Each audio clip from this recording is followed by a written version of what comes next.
এবং চলে আসে তাদের মধ্যে দুইজন, বাকি একজন যশোর ক্যান্টনমেন্টে নেমে যান, বাকি 8জন কিন্তু খুলনার উদ্দেশ্যে চলে আসে।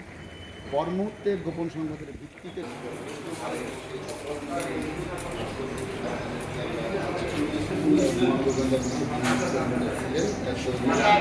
বলছিলাম আসলে কিন্তু তারা 10জন আমাদেরকে রওনা দিয়ে যান এবং তাদের সাথে যশোর থেকে আমরা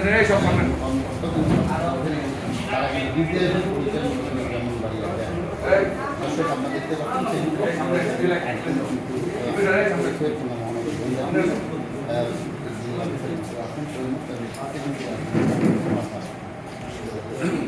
সামনে যায় না ভাই।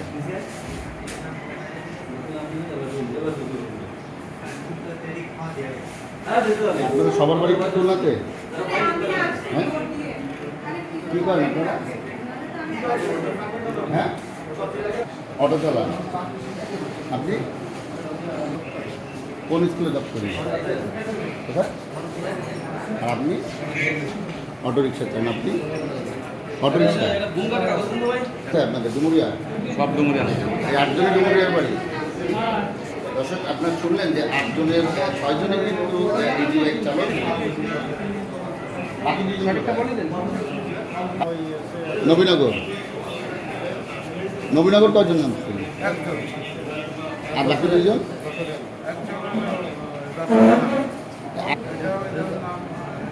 ইমরান বাহিনীতে চাকরি করে, উনি আমাদেরকে নিয়ে গেছেন। কি নাম বললেন? ইমরান উনি কি করেন? বিমান বাহিনীতে চাকরি করে। বিমান বাহিনীতে। উনি আপনাদেরকে নিয়ে গেছেন? হ্যাঁ, আপনারা মোট কতজন গিয়েছিলেন? আমরা এখান থেকে গেছিলাম 9জন 10জন গেছিলাম, উনি সহ ইমরান সহ 10জন না 11জন? 10জন গেছিলাম। ইমরানের সাথে আপনাদের পরিচয় হলে কী হবে? ইমরান ওই এলাকায়, একই এলাকায় বাড়ি, উনি বিমান বাহিনী চাকরি করে, আমরা ওই যে পাশাপাশি বাড়ি। ওই ইমরানের বাড়িও ডুমুরিয়ায়? সে বিমান বাহিনীতে কী করে?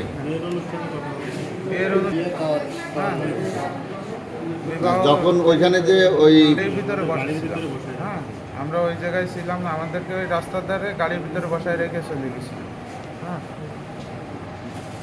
সংবাদের ভিত্তিতে খবর পাই যে ব্রাহ্মণবাড়িয়া নবীনগর থানায় একটা বাহিনী, গোয়েন্দা বাহিনীর পরিচয় দিয়ে কিছু লোক ওইখানে এক ব্যক্তিকে অপহরণ করে, পরে 2 কোটি টাকা মুক্তিপণ দাবি করে।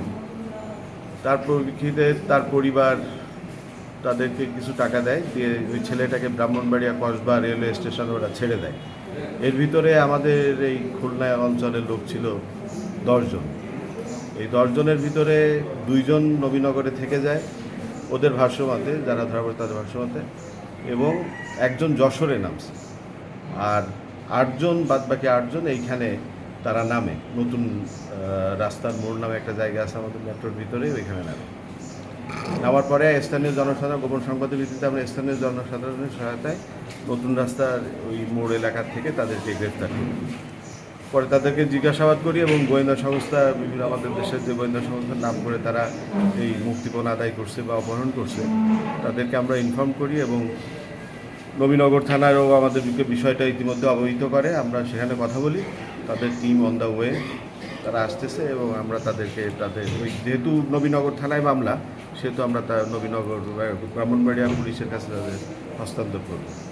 তাদের কাছ থেকে এটা জানতে পারছি এবং মানে আমরা এটা অলরেডি ইনফর্ম করছি তাদের, মানে যে সংশ্লিষ্ট বাহিনীর যে যারা আছেন, আমরা তাদেরকে অলরেডি এটা মেসেজটা দিচ্ছি, তারা ওই বিষয়টা দেখতেছেন। আচ্ছা ভাই, এরকম কিছু উদ্ধার হয় নাই, মানে তারা বলতেছে যে তারা যেটা তাদের কথায় বুঝলাম যে এখানে একজন মানে যিনি এই মূল হোতা, সে বর্তমানে যশোরে অবস্থান করতেছে, সেই মানে সব কিছু করছে, তাদের আইডি কার্ড তৈরি করাটা যা কিছু করছিল এবং সেগুলো সেই আবার রেখে দিয়েছে এবং যশোরে নেমে গেছে।